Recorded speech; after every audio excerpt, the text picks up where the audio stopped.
शांति। मैं एक आज ऐसे टॉपिक पे बात करने जा रहा हूँ जिसने 90% हर एक के मन में यह रोग समा चुका है। जिस संसार में तो बहुत शरीर के रोग की अनेक सारे हॉस्पिटल भरे पड़े हैं और उसके डॉक्टर हैं, लेकिन एक ऐसी बीमारी, ऐसा रोग जो सारे संसार को अपनी चपेट में लिया हुआ है और जिस रोग का इलाज केवल एक आध्यात्मिकता के पास ही है या आध्यात्मिकता से ही संभव है। इसे बहुत लोगों ने ठीक करने का प्रयास किया, लेकिन यह तन के डॉक्टर, संसारिक भौतिक डॉक्टर इसे ठीक नहीं कर सकते हैं। इसे ठीक करने के लिए ही वैद्यनाथ परमपिता परमात्मा शिव बाबा इस धरती पे आए हैं। और मैं बात करता हूँ उस रोग की। उस रोग ने घर घर में अशांति, दुख, कलह, तलाक जैसे कई तरह के कांड जो आज हो रहे हैं, तलाक हो रहे हैं हर परिवार में, मनमुटाव, ईर्ष्या, द्वेष, दुख, अशांति, गम, टेंशन, डिप्रेशन आदि की जननी, धाय कह लीजिए, माता कह लीजिए, वो है शक और अनुमान। एक देखने में तो छोटी बीमारी है, ये सिंपल लगता है, लेकिन ये कितने घरों को तबाह कर दिया है, कितने के आपसी संबंध जो आज वैवाहिक जीवन है उसकी सुख शांति को छीन लिया हुआ है। भले वो साथ में है, लेकिन उनके जीवन में तबाही है, अशांति है, हमेशा झगड़ा, टेंशन। ये मानसिक रोग है। अब मैं बात करता हूँ इस रोग का इलाज। आप तो ये समझ चुके हैं, लगभग 90% लोग इससे ग्रसित हैं और इससे मुक्ति की युक्ति है राजयोग मेडिटेशन। तो सबसे पहले आपने समझा कि ये जब एक मानसिक रोग है, शक और अनुमान, तो इसका इलाज क्या है। उससे पहले हम जानेंगे कि शक अनुमान कैसे कितने लोगों का जीवन तबाह किया, परेशान किया और सुख शांति को छीन लेता है। ये दीमक की तरह है, तो ऐसे दीमक का इलाज तो करना होगा ना। तो सबसे पहले हमें ये जानना है कि इसके मूल कारण। तो गीता में भी एक जगह आया है कि इंद्रियों के विषयों के चिंतन से विषयों के प्रति आसक्ति हो जाती है और आसक्ति से अनेक प्रकार की कामनाएं होती हैं। अगर कामना में कोई बाधा पड़ा तो क्रोध आता है, ठीक है। और क्रोध से क्या होता है, बुद्धि का नाश हो जाता है और इंसान न करने योग्य कर्म कर बैठता है। तो आज तो यही हो रहा है। हम किसी व्यक्ति के प्यार में इतने पागल हो जाते हैं कि उससे प्यार धीरे धीरे मोह का रूप ले लेता है। अगर प्रेम में अध्यात्म न हो, सद्बुद्धि न हो, तो प्रेम मोह और वासना का रूप ले रहा है। आज यही संसार में अधिकतर हो रहा है कि प्रेम जो शुद्ध है, जो एक दूसरे को आज़ाद करने वाला है, जो एक दूसरे को आगे बढ़ाने वाला है, आत्मिक उन्नति करने वाला है, परमात्मा के करीब ले जाने वाला है, उस प्रेम को भी लोगों ने कलंकित कर दिया। प्रेम ने मोह और वासना का, काम वासना का आवरण यानी चोला धारण कर लिया है। इसे काम वासना और मोह को ही लोग प्रेम समझ बैठे हैं। अगर प्रेम में काम वासना ना हो, मोह ना हो, तो लोग इसे प्रेम समझते ही नहीं। तो प्रेम एक अनासक्ति का रूप है। प्रेम जो है पवित्र हृदय के अंदर पवित्रता लाने की एक कला है। प्रेम परमात्मा के करीब ले जाने की कला है। प्रेम शारीरिक, मानसिक, बौद्धिक शक्तियों का विकास करता है, जबकि मोह हमारे अंदर शक और अनुमान पैदा करता है। जब ये मानसिक बीमारी होने लगे तो समझ जाइएगा आपके अंदर मोह का भूत सवार हो चुका है। मोह भी एक भूत है, जैसे क्रोध भूत है वैसे मोह भी एक भूत है, लेकिन ये बहुत रायल है और धीरे धीरे हमारे मन में शक और अनुमान पैदा करता है, हमारी सुख शांति को छीन लेता है, हमारे जीवन को तबाह कर देता है। एक मानसिक रोग है। इस रोग का इलाज राजयोग मेडिटेशन है और ईश्वरीय ज्ञान और राजयोग मेडिटेशन है। कैसे? ईश्वरीय ज्ञान से हमें समझ होता है कि सब कुछ पूर्व नियोजित है। यानी कहने का भाव क्या है, सब कुछ पूर्व नियोजित माना परमात्मा शिव बाबा ने कहा है कि कोई कुछ भी कर रहा है तो ऐसे नहीं कर रहा है, वो वही कर रहा है जो उसके पार्ट में है। तो हम किसी को समझाने का पूरा प्रयास करें, बताने का प्रयास करें, लेकिन ये अच्छी तरह समझ लें कि हमारे समझाने या न समझाने का प्रभाव हमारे उतना ही पड़ेगा जितना उस आत्मा का पाठ होगा। हमारे समझाने का पाठ है, उस आत्मा का करने का पाठ है। हम अपने निजी व्यक्तिगत जीवन से ही देख लें। किसी व्यक्ति को हम 10 साल 20 साल से समझाए हैं, वो व्यक्ति कितना हमारे अनुसार चला है, वो हर एक का निजी अनुभव है। मेरे कहने का भाव कि हम किसी को बार बार बोल के या बार बार उसके अंदर गलत भावना रख के नहीं सुधार सकते। हम उसके प्रति शुभ भावना तो रखें। शुभ भाव भले हो, ये थोड़ी मेहनत की बात है, लेकिन थोड़ा प्रैक्टिस करेंगे तो सहज हो जाएगा। हम कोई ज़रूरी नहीं कि हर इंसान एक बार गलती करे तो गलत ही होता है। जाने अनजाने में हर एक से गलतियां होती ही है।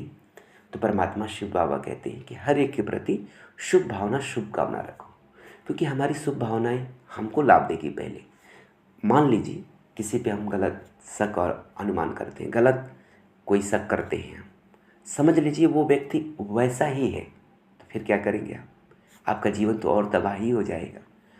तो क्यों ना जिस व्यक्ति के साथ हमें जीवन भर रहना है, हमने जिसको जीवन साथी बनाया है, जिससे हमने शादी किया है, और उसी के साथ हमेशा हमारे मन में शक और अनुमान लगा रह रहा है, या दूसरे आजकल बैचलर में भी आज नए नए एक दूसरे को जीवन साथी बना ले रहे हैं, अविवाहित ही मना प्रेमी प्रेमिका बनकर एक दूसरे पे शक अनुमान, एक दूसरे से नाराज़ होना, रूठना, ये सब बातें बहुत चल रही है। तो इससे क्या होगा? आपकी मानसिक शांति, मनोबल नष्ट होगा। क्यों ना हम किसी पे शुभ अच्छी भावना रखें, विश्वास करें और प्रेम एक परमात्मा से करें। जब हमारा प्रेम परमात्मा से टूट जाता है तो किसी इंसान के प्रेम पर हम आश्रित हो जाते हैं। जब वो इंसान हमें हमारे विश्वास के या हमारे अनुसार नहीं चलता है, फिर हमारा जीवन दुख और अशांति के गर्त में चला जाता है। या तो क्रोध करेंगे, या झगड़ा होगा, या टेंशन होगा, डिप्रेशन होगा। तो सबसे सहज युक्ति है कि हम सबको तो प्यार तो दें, लेकिन दिल का रिश्ता एक परमपिता परमात्मा शिव बाबा से जोड़े। और परमात्मा ने जो ज्ञान दिया है कि बच्चे हर एक का अपना अपना पार्ट है। हमारे चाहने या ना चाहने से किसी का पार्ट नहीं बदल जाएगा। और चाह कर भी हमने क्या किया है, कितना सुधारा है किसी को। हम किसी का जीवन नहीं बदल सकते हैं। हम अपने विचार को, अपने कर्मों को सुधार सकते हैं। दूसरे पे शुभ भावना, शुभ कामना रख सकते हैं। हाँ, इशारा दे दीजिए। इशारा देना मेरे कहने का मतलब ये नहीं है कि आप गृहस्थ जीवन में हैं, पति पत्नी एक साथ हैं और आप किसी की देख रेख ना करिए, किसी को छोड़ दीजिए। नहीं, मेरे कहने का भाव है कि आप देख रेख कीजिए, सुधारने का प्रयास कीजिए, लेकिन एक बात ध्यान रखिए, जिसके पार्ट में यानी जिसके भाग्य में जो जो होगा वही होगा। तो हमें सोच कर क्या होगा, हर एक का भाग पहले से निश्चित है। मेहनत तो पूरा करें, लेकिन इतना ध्यान रखें किसके साथ क्या, किसका क्या संबंध है, ये सब कुछ पूर्व नियोजित है। और किसके साथ कितना क्या कोई बात करेगा, ये भी पूर्व नियोजित है। बहुत गहरी बात है। हम किसी को बचाने का, सुधारने का, समझाने देने का कार्य करें, लेकिन एक बात ध्यान रखें, होनी को कोई टाल नहीं सकता और अनहोनी हो नहीं सकता। परमात्मा शिव बाबा ने बताया है कि हर आत्मा का अधिक से अधिक 84 जन्म और कम से कम 1 या 2 जन्म होते हैं। तो सोचिए 84 जन्म में 84 पति मिलेंगे या पत्नी मिलेंगे, ठीक है, अलग अलग। तो ये 84 माता पिता मिलते हैं, ठीक है। वैसे ही परम पिता परमात्मा कहते 84 जीवन साथी। तो सब चेंज होता जा रहा है, तो कोई अस्थाई नहीं है। तो सोचिए कितनी गहरी बात है। तो क्या भरोसा है कि जो व्यक्ति हम समाज से साथ हमारी शादी की हुई है या हमारी शादी हुई है, तो व्यक्ति हमारा ही होगा। उससे पूर्व किसी और का होगा, किसी और को मानता होगा, किसी और से प्यार करता होगा। तो हम इस धोखे में ना रहे कि कोई व्यक्ति हमें ही प्यार करता है, हमें ही मानता है। नहीं, हमारा सच्चा साथी, सच्चा जीवन साथी कह लीजिए, सच्चा सहारा कह लीजिए, वो परम पिता परमात्मा है। वो एक ही है जो कभी बदलता नहीं, वही एक विश्वास के काबिल है। समझ में आ रहा है? लेकिन हम दूसरे पे फेथ करें, इससे हमारा फ़ायदा है। हम अनुमान करके भी क्या करेंगे, हमारी मन की शांति गायब हो जाएगी, हमारी एकाग्रता खत्म हो जाएगी, हमारा मनोबल खत्म हो जाएगा, जीवन में अशांति के बीच पड़ जाएंगी, पारिवारिक रिश्ते में प्यार खत्म हो जाएगा। तो चाहे विवाहित हो या अविवाहित, इस बात का ध्यान रखें। अगर किसी से हमारा संबंध है, किसी के साथ रहते हैं, किसी से हम प्रेम करते हैं, चाहे विवाहित हो या विवाहित, इस बात को विशेष अंडरलाइन करें, नोट करें कि हम एक दूसरे से विश्वास करें। इससे हमारा फ़ायदा होगा। हम शक अनुमान करेंगे तो पहले हमारा ही मन डिस्टर्ब होगा। इसलिए सब पे विश्वास करें। जो अपना होगा, जो आपका अपना होगा, शुभचिंतक होगा, वो आपका ही रहेगा, चाहे दूर रहे या पास। अगर आपका अपना नहीं है तो पास में रहकर भी आज अनेक कांड हो रहे हैं, आप देख ही रहे हैं कितने सारे ड्रम कांड हो रहे हैं, क्या बातें हो रही हैं। तो पास में रहकर भी आपका गला दबाने में देरी नहीं करेगा। या अगर गला नहीं दबाता है तो मन से आपको, दिल से आपको सम्मान नहीं देगा, आपको नहीं मानेगा। ये भी तो गला दबाना ही हुआ ना। तो आपको कोई साथ में आपका जीवन साथी होकर, आपकी पत्नी होकर, आपका पति होकर आपको प्यार नहीं दे रहा है, रिस्पेक्ट नहीं दे रहा है, रिगार्ड नहीं दे रहा है, आपकी भावनाओं को कदर नहीं कर रहा है, तो ये भी एक तरह से गला ही दबाना है। तो क्या कहेंगे इसको? वो इसको ठीक करने का केवल एक ही इलाज है कि आप आपसी मनमुटाव, चाहे एक दूसरे के जीवन में कोई घटना हुई, जाने अनजाने में कोई गलती हुई, उसको भुलाकर आपसी प्यार को बढ़ाएं। क्योंकि रहना तो इन्हीं के साथ है। कोई बाहरी व्यक्ति कितना भी प्यारा क्यों ना हो, तो इसलिए वो प्यारा लगता है क्योंकि उसकी सच्चाई हम नहीं जाने होते। कोई व्यक्ति जो हमारे साथ रहता है दिन रात 24 घंटे, उसकी हर चीज़ को हम जानते हैं, इसलिए हमें वो व्यक्ति, पास वाले व्यक्ति प्यारा नहीं लगता है। दूर वाला व्यक्ति इसलिए प्यारा लगता है कि पूरी सच्चाई उसके सामने आई नहीं है। पास वाले की पूरा सच्चाई, पूरा समर्पण आपके प्रति है, चाहे पति का पत्नी के प्रति और पत्नी का पति के प्रति। और इस बात का हम ध्यान रखें, जिसके साथ रहना है, जो हमारा जीवन साथी है, या जिसे हम प्रेम करते हैं, तो ये भी एक सफलता का आधार बनाए, खुशी का आधार बनाए। एक दूसरे पे विश्वास करें और एक दूसरे पे विश्वास करते परमात्मा का प्यार अपने जीवन में भरें। जब तक परमात्मा का प्यार हमारे जीवन में नहीं भरेगा, तब तक हमारे जीवन से शक और अनुमान से मुक्ति नहीं होगी। तो मैं बात कर रहा था कि शक और अनुमान एक मानसिक रोग है। इसका इलाज है राजयोग मेडिटेशन। राजयोग मेडिटेशन क्या है कि परमपिता परमात्मा शिव बाबा का सत्य परिचय प्राप्त करना और उससे दिल का संबंध जोड़ना, उससे प्यार करना। क्योंकि प्यार का सागर जो है वो परमात्मा ही है, वहीं से प्यार की उत्पत्ति होती है।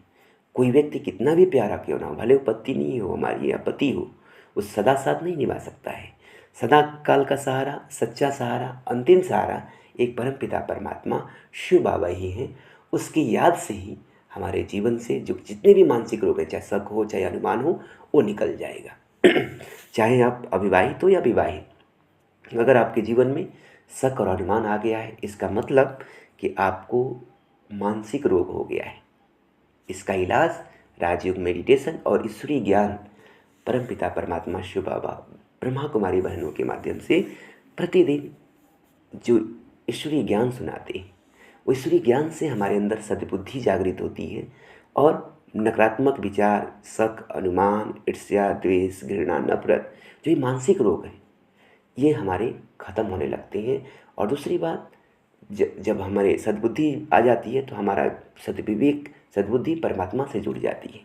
क्योंकि परमात्मा कहते हैं देह से प्यार ही सभी भी मानसिक रोगों की जड़ है।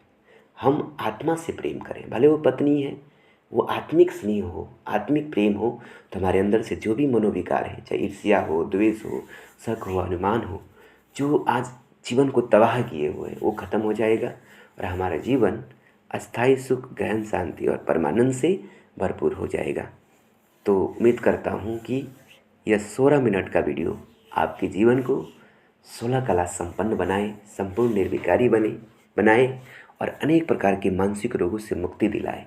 उसके लिए आप किसी भी नज़दीकी ब्रह्मा कुमारी इसके शाखा पे पहुँचकर 7 डेज का कोर्स करें, यानी परमपिता परमात्मा शिव बाबा का सत्य परिचय प्राप्त करें।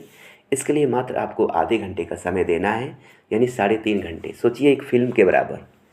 तो आपको 3 घंटों में, यानी 7 दिनों में आपको परमात्मा का सत्य परिचय प्राप्त हो जाएगा, आत्मा का परिचय प्राप्त हो जाएगा, कर्मों की गुह्य गति प्राप्त हो जाएगा और फिर आपको जानकारी हो जाएगी कि हम किसी पे शक और अनुमान बेवजह कर रहे थे, ये हमारी खुद की बीमारी थी, हमारे अंदर ही मोतियाबिंद है, तो हम दूसरों को क्या देख पाएंगे ठीक से। तो आज ज़रूरी है खुद को चेक करने की, खुद को चेंज करने की है, क्योंकि हम बदलेंगे तो विश्व अपने आप बदल जाएगा। तो मैं आपका अनुज राजयोगी ब्रह्मा कुमार सूरज, राजयोग मेडिटेशन सेंटर, फाजिल नगर, जिला कुशीनगर, उत्तर प्रदेश से इसी शुभ भावना शुभकामना से वीडियो बनाया हूँ कि आपके जीवन से भी शक अनुमान की जो मानसिक रोग है वो ख़त्म हो जाए और आपके वैवाहिक जीवन, चाहे आप कुमार हो चाहे कुमारी हो, चाहे ये इस वैवाहिक जीवन में हो, आपका जीवन सुखमय बन जाए और आप परमात्मा से जुड़ जाएं और आपके जीवन से दुख और अशांति समाप्त हो जाए और सदा आप खुश रहें। यही हमारी शुभ भावना शुभकामना है। तो ये आज के टॉपिक में शक और अनुमान एक मानसिक रोग है और इसका इलाज राजयोग मेडिटेशन है। तो मैं नेक्स्ट सेशन में, दूसरे सेशन में दूसरा वीडियो लेकर आऊँगा। तो मेरे आप यूट्यूब चैनल पे जाएं और अनेक सारे वीडियो बनाए हैं, उसको देखें और कमेंट करें आपको कैसा लगा। ठीक है, ओम शांति। फिर मिलते हैं नेक्स्ट वीडियो में।